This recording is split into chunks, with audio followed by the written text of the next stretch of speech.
They will operate at 109% performance. Each RS-25 throwing down 500,000 pounds of thrust. All four, 2 million pounds. All together with the boosters, 8.8 million pounds of thrust. GLS scope for upper stage to internal power. Now the upper stage has gone to internal power. So power is removed from the rocket's upper stage, the ICPS, and it's been switched to battery power.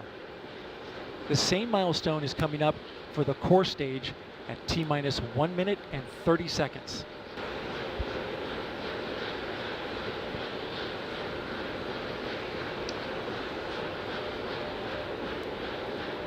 GLS scope for core stage to internal power. The rocket's core stage, which houses the 3 flight computers, is now on battery power. So there is no more hold time available because there's no more margin on the batteries. So if we have a hold, we'd have to recycle back to T-minus 10 minutes and recharge those batteries. The count continues. A note now, shortly after liftoff. 1 minute. Shortly after liftoff, Mission Control Houston will take control of the rocket, and my colleague, Leah Cheshire, will take over commentary. T-minus 50 seconds and counting. Coming up at T-minus 33 seconds, the GLS will hand off control to the ALS. This is the autonomous launch sequencer. On board the rocket, it will take over command and control of the rocket. But the ALS will check, make sure there's no holds coming from the ground up until T-minus 2 GLS seconds. is go for ALS. And we are go for ALS. The Space Launch System is now counting down to liftoff of Orion on its maiden voyage to the moon. Launch team can no longer recycle the count. Sound suppressor water now flowing 15. under the ML. And here we go. 10. Hydrogen burn-off igniters initiated. 7, 6, 5. Core stage engine start. 3, 2, 1. Boosters in ignition. And liftoff of Artemis 1. We rise together back to the moon and beyond.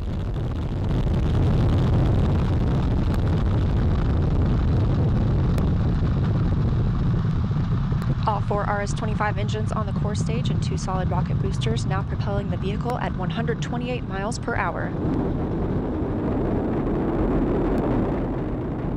Hearing good control on the roll from teams in Mission Control Houston. All good calls so far. Now 30 seconds into the flight of Artemis 1. First milestone will be for the vehicle to pass through max Q at about 1 minute and 9 seconds into launch. This is the greatest period of atmospheric force on the rocket.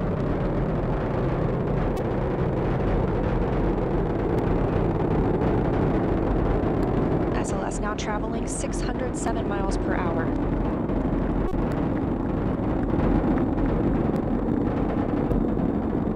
You're looking at 8.8 million pounds of maximum thrust. Quiet here in the loops in Mission Control. The 4 core stage engines are throttling down ahead of passing through max Q.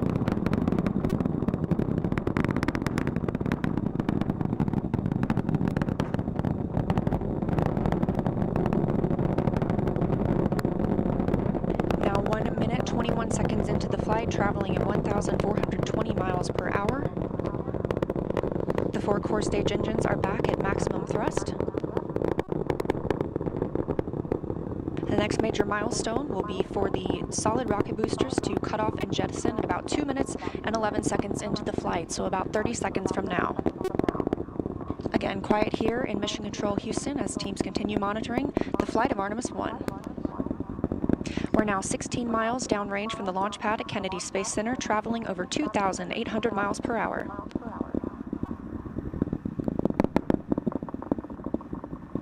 Standing by for solid rocket booster jettison and shortly thereafter.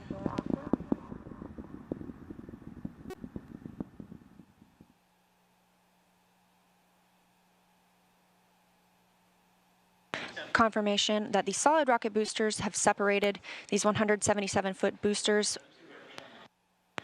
Now the core stage continues to power the flight of Orion, all 4 RS-25 engines firing, traveling over 3,400 miles per hour, 46 miles downrange. 2 minutes and 36 seconds into the flight. Hearing nominal calls here in Mission Control Houston. We've still got 4 good engines on the core stage. Next up, we'll be looking for the service module fairing to separate. This is 3 15 by 15 foot fairing panels, providing structural support, protecting the service module. Those will separate at about 3 minutes and 11 seconds into flight, and very shortly thereafter will be followed by the launch abort system separation.